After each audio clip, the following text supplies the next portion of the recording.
Welcome to the True Crime Case Study. Today we will dive into the unexpected and tough story about Father Marcus and his two parishioners. The father turned out to be not what he seemed. Father Marcus was a man who commanded respect in the small town where he had served as a priest for over 2 decades. At 52 years old, he had seen the community grow, change, and evolve, and he was often credited with being the steady hand that guided the town through difficult times. With his tall, imposing stature and calm, reassuring voice, he embodied the figure of a spiritual leader. His sermons were powerful, filled with wisdom, and he had a unique ability to connect with people from all walks of life.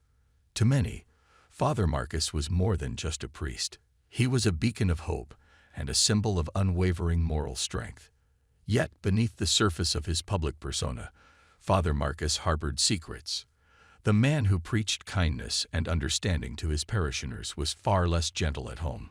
His marriage to Darla, a 48-year-old woman who had once been full of life and joy, had grown strained over the years. They had met when they were young, and their early years together were marked by love and mutual respect. But as the years went by, Marcus's dedication to the church began to overshadow everything else in his life, including his marriage. Darla had always been a supportive wife, standing by Marcus as he rose through the ranks of the church. She had her own ambitions and dreams, but she set them aside to support her husband's calling. As the years passed, the tension between them escalated. Marcus became more authoritarian at home, often criticizing Darla for small things and demanding that she fulfill her duties as a priest's wife without complaint. He expected her to be the perfect hostess during church events, to maintain the household impeccably, and to never question his authority. Darla, who had once been a vibrant and independent woman, found herself trapped in a life that felt increasingly suffocating.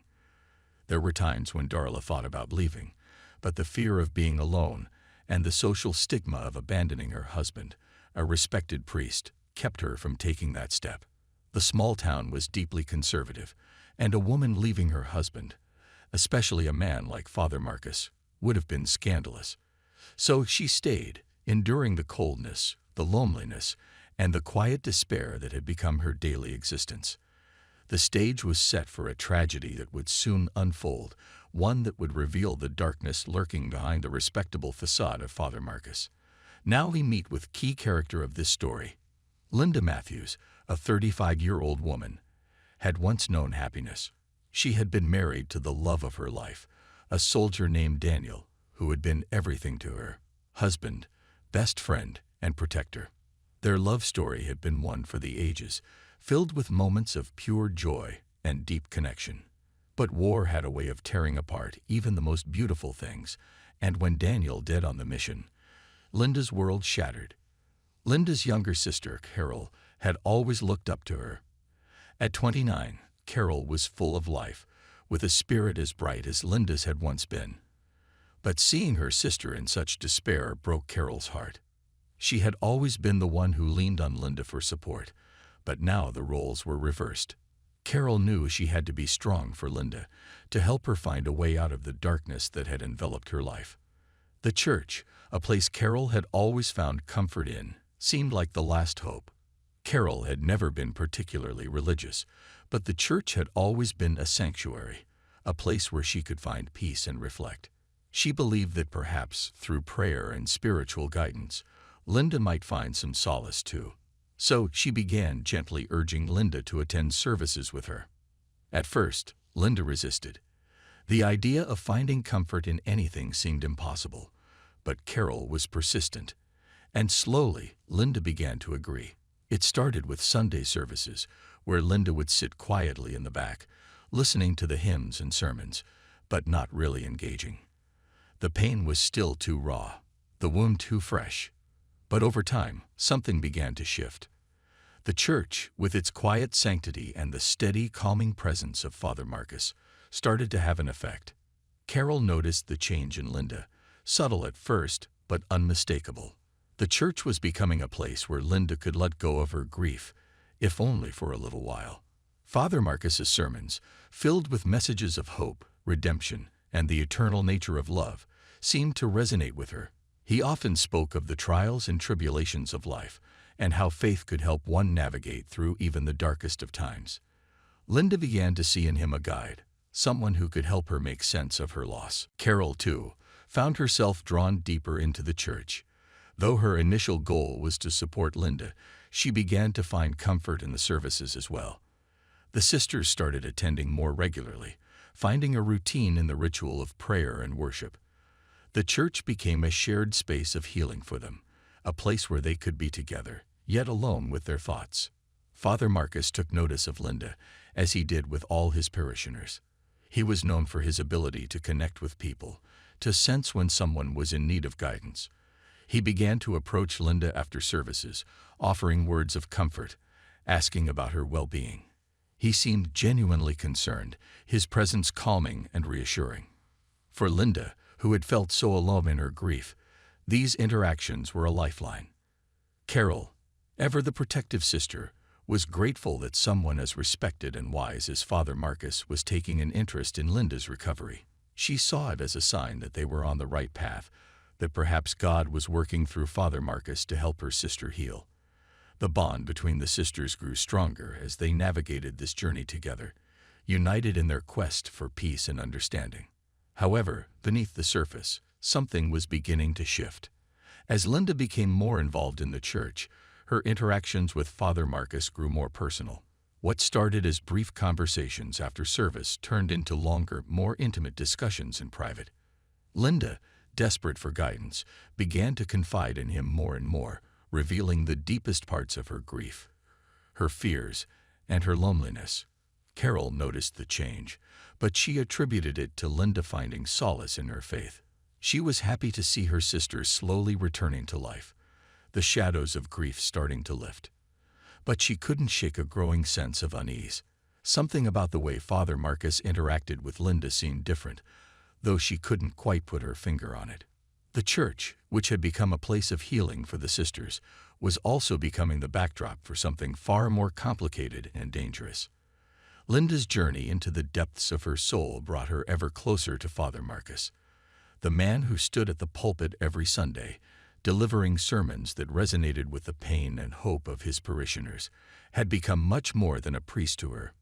He was a beacon of solace, a figure who, in her mind, held the keys to her spiritual and emotional recovery.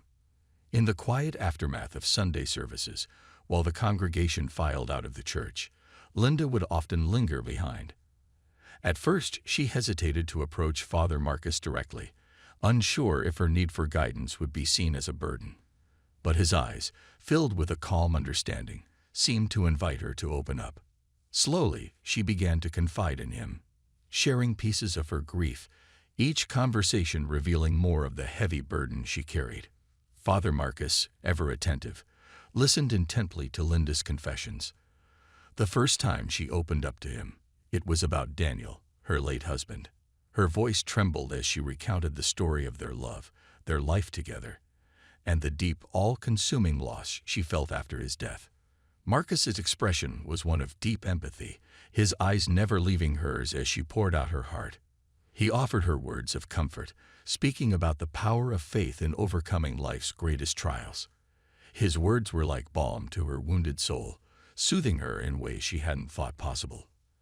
As the weeks passed, these conversations grew longer and more intimate. Linda found herself telling Marcus things she had never told anyone else, not even her sister Carol. She spoke of her darkest thoughts, her fears of being forever lost in her grief, her guilt over still being alive when Daniel was not. She confessed the anger she felt at God, at the world, and even at Daniel for leaving her alone. Marcus listened to all of it, never judging, always offering the kind of wisdom that only someone with years of spiritual practice could provide. The more Linda opened up, the more she felt a connection to Marcus that went beyond that of a parishioner and her priest. There was a warmth in his voice when he spoke to her, a gentleness in his touch when he laid a comforting hand on her shoulder.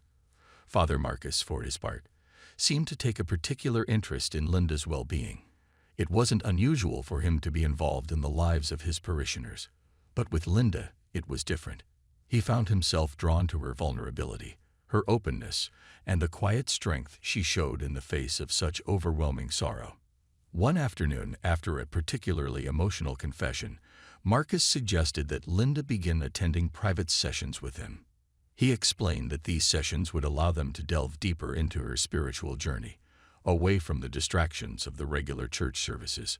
She saw these sessions as an opportunity to finally find the peace she had been searching for. Carol, ever the watchful sister, noticed the change in Linda's routine. She was glad to see Linda taking steps towards healing, but she couldn't help but feel a pang of concern. Linda's increasing dependence on Father Marcus seemed unusual, though she didn't want to question the wisdom of a man so revered by their community. Linda shared this with Carol in a passing conversation, not fully grasping the implications. To her, it seemed like a logical request, a necessary step in her spiritual journey. But to Carol, it felt like the beginning of something dangerous. She knew how vulnerable Linda was, how deeply she yearned for guidance and support after losing Daniel. Carol wanted to trust Father Marcus, as everyone else did, but her instincts told her to be cautious. She decided not to voice her concerns to Linda directly, not wanting to burden her sister with unnecessary worries. Instead, she resolved to keep a closer eye on the situation, just in case. The private sessions took on a new tone. Where once they were purely spiritual, they now began to feel more like personal conversations. Marcus no longer limited their discussions to prayer and scripture. He began to delve into Linda's personal life, asking about her childhood, her marriage, and her relationships. He encouraged her to share her deepest fears and desires, framing it as a way to cleanse her soul. Linda, desperate for someone to talk to, opened up to him completely. With each session, Marcus's demeanor shifted. He became more relaxed, more familiar. He began to sit closer to Linda, his hand often resting on her shoulder or her arm as they spoke. At first, these touches seemed innocuous, comforting even. Linda interpreted them as signs of his empathy and care. But as the weeks passed, these touches grew longer, more deliberate. He would brush a strand of hair from her face, hold her hand a moment too long, or place his hand on the small of her back as they walked to his office. Linda, still reeling from her grief, didn't fully recognize these gestures for what they were. She saw them as acts of kindness from a man who was helping her through the darkest time of her life. Marcus started complimenting her more frequently, telling her how strong and beautiful she was, how much he admired her resilience. These compliments, though seemingly harmless, began to affect Linda. One day, after a particularly emotional session, Marcus suggested that Linda should begin attending confession in the late evening. This was unusual, as confessions typically took place in the mornings or early afternoons. But Marcus explained that the evenings were quieter, the church empty, providing a perfect setting for deep, uninterrupted reflection. He assured Linda that this would help her move forward in her healing journey, allowing her to confront her pain head-on without any distractions. Linda hesitated at first. The request seemed odd. But Marcus was persuasive, and his authority as a priest made it difficult for her to refuse. She agreed to the evening sessions, seeing them as another step towards reclaiming her life from the shadow of grief. Carol, however, was deeply unsettled by this new development. The idea of her sister being alone in the church, with Marcus late at night, didn't sit well with her. She couldn't shake the feeling that something was very wrong, but without concrete evidence, she didn't know how to express her concerns to Linda. What she would witness that night would shatter the facade of the peaceful, benevolent church they had both relied on, and plunge them into a nightmare they never could have imagined. The evening arrived, casting a quiet, somber hue over the small town. The streets were almost empty, with only a few dim streetlights flickering against the encroaching darkness. Linda prepared for her evening confession with a mix of anticipation and unease. She had dressed simply, in a modest dress and shawl, appropriate for a visit to the church, but she couldn't help the small flutter of nervousness in her stomach. Yet, the unusual timing of this session lingered at the back of her mind. She tried to push the thoughts away, reassuring herself that Marcus was a man of God, a figure of trust who had only ever shown her kindness. Carol, on the other hand, was filled with apprehension. She had made up her mind to follow her sister, not out of distrust for Linda, but because of the gnawing fear that something sinister was at play. As Linda left the house, Carol waited a few moments before quietly slipping out behind her, keeping a safe distance. She felt guilty for spying on her sister, but the strange behavior of Father Marcus and the sudden shift to evening confessions was too alarming to ignore. She prayed she was wrong, that her suspicions were merely the product of an overactive imagination fueled by worry. But something in her heart told her that this night would reveal the truth. Linda arrived at the church and was immediately struck by the emptiness that greeted her. The usual warmth of the place was absent, replaced by an unsettling silence that made the hairs on the back of her neck stand up. The church's interior, dimly lit by a few flickering candles, seemed almost unfamiliar in the darkness. Father Marcus was waiting for her, as he had promised. He stood at the entrance to the private quarters, where he conducted his personal prayers and reflections. Seeing her hesitation, he smiled, a warm, reassuring smile that belied the tension in the air. He beckoned her to follow him, guiding her not to the usual confession booth, but instead to his personal study, a place Linda had never been before. This departure from routine was unexpected, and it heightened the uneasy feeling that had been growing in her chest. But again, she pushed the doubts aside, convincing herself that Marcus knew best. The study was a small, dimly lit room, cluttered with books and religious artifacts. The air was thick with the scent of incense, almost overpowering in the confined space. Marcus motioned for her to sit on a small, worn sofa near the back of the room. He sat opposite her, his eyes fixed on her in a way that made her feel both exposed and vulnerable.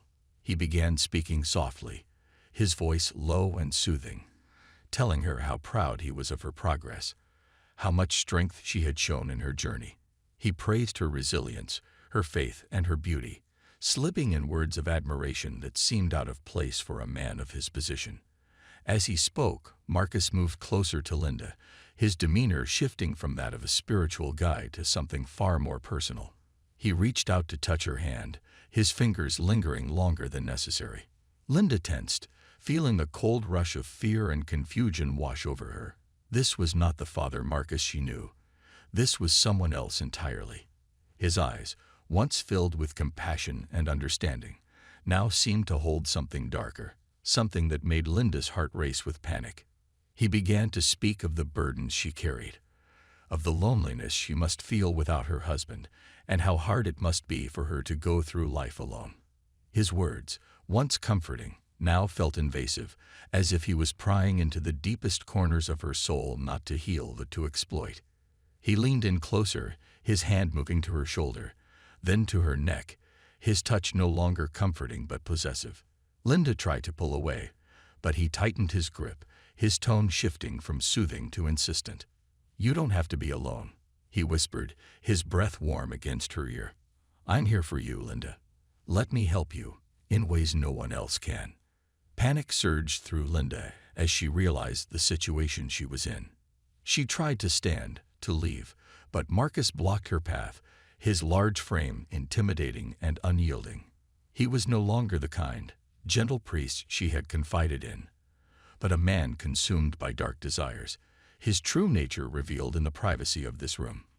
Linda's mind raced, trying to think of a way out, but every time she moved, he countered her, pushing her back down, his grip becoming more forceful. As the reality of the situation dawned on her, Linda's fear turned to terror. She tried to reason with him, to remind him of his position, his vows, but it was clear that Marcus had crossed a line in his mind long before this moment.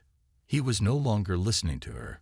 He was lost in his own twisted desires, his hands roaming over her body with increasing aggression. Linda fought back tears, struggling to keep her composure as she realized how dire her situation had become. Just as Marcus leaned in closer, his intentions unmistakable, the door to the study burst open. Carol, breathless and wide-eyed with fear, stood in the doorway, taking in the scene before her with horror. Without thinking, she grabbed a heavy candlestick from a nearby table and struck Marcus across the back of the head with all her might. The force of the blow caused him to stumble, momentarily dazed, giving Linda the chance she needed to break free. But Marcus was not easily deterred. He turned, enraged, and struck Carol across the face, sending her crashing to the floor. The blow was so powerful that it left her stunned, her vision swimming as she struggled to regain her bearings. Linda, now free but terrified, watched in horror as the man she had once trusted as her spiritual guide transformed into a monster before her eyes. He loomed over Carol, a wild, crazed look in his eyes as he muttered about cleansing the marks and tracks of those who opposed him. Linda screamed, desperate for help, but there was no one else in the church. It was just her sister, and this man who had become something unrecognizable. She knew that if she didn't do something, they both might not make it out alive. It seemed as though there was no escape, that this night would end in tragedy for both sisters. But just as Marcus reached out to grab Linda, a loud, sharp sound filled the room, followed by a dull thud. Marcus's eyes widened in shock before he crumpled to the floor once again, this time with blood pouring from a wound at the back of his head. Standing behind him, breathing heavily and holding a heavy, blood-stained figurine, was Darla. Her face was pale, her hands shaking, as she looked down at the man she had once loved, now lying motionless on the floor. Linda and Carol stared at her in shock, the gravity of what had just happened slowly sinking in. Darla, this wife, had saved them. Darla was the first to move, dropping the blood-stained figurine from her trembling hands. It clattered to the floor with a loud clang, echoing off the stone walls.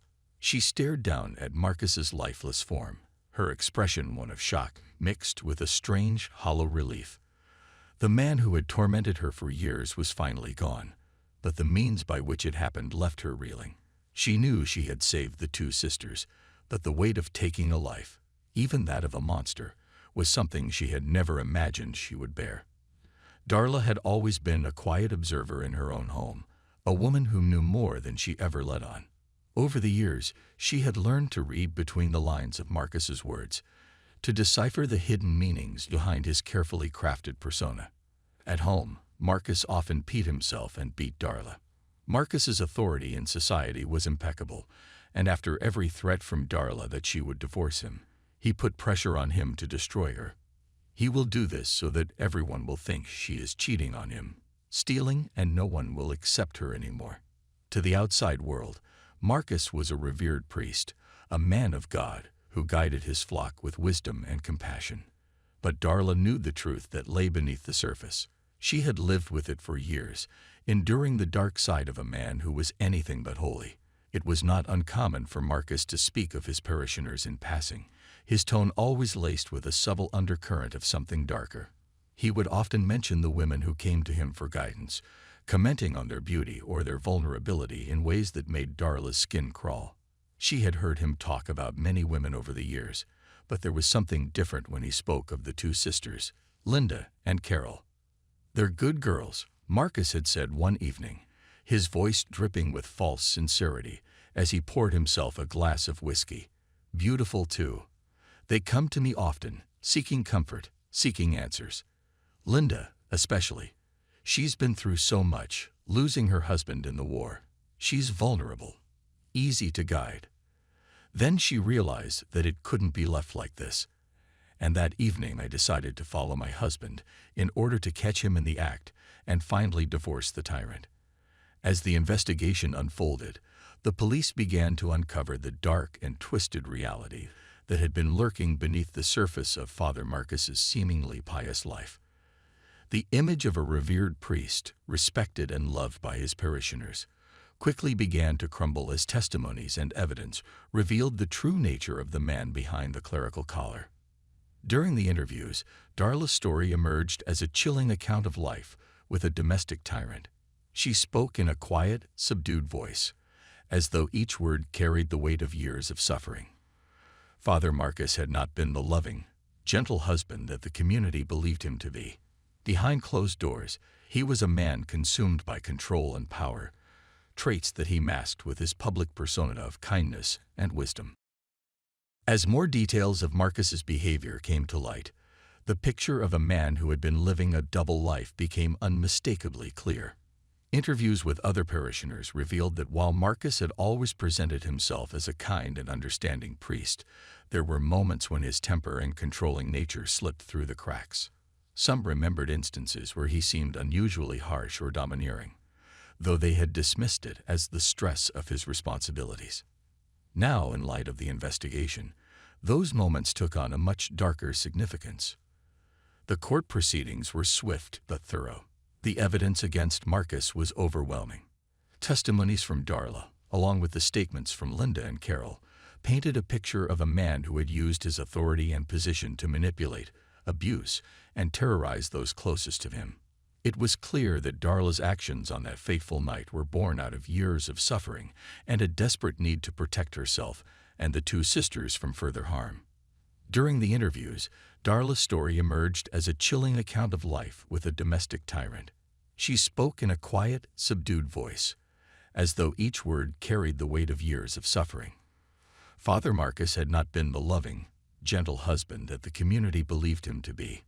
Behind closed doors, he was a man consumed by control and power, traits that he masked with his public persona of kindness and wisdom. Darla recounted the countless instances of abuse she had endured over the years. Marcus had been a master of manipulation, using his position in the church to exert control over her life. He bullied her relentlessly, his words and actions designed to break her spirit and keep her subjugated.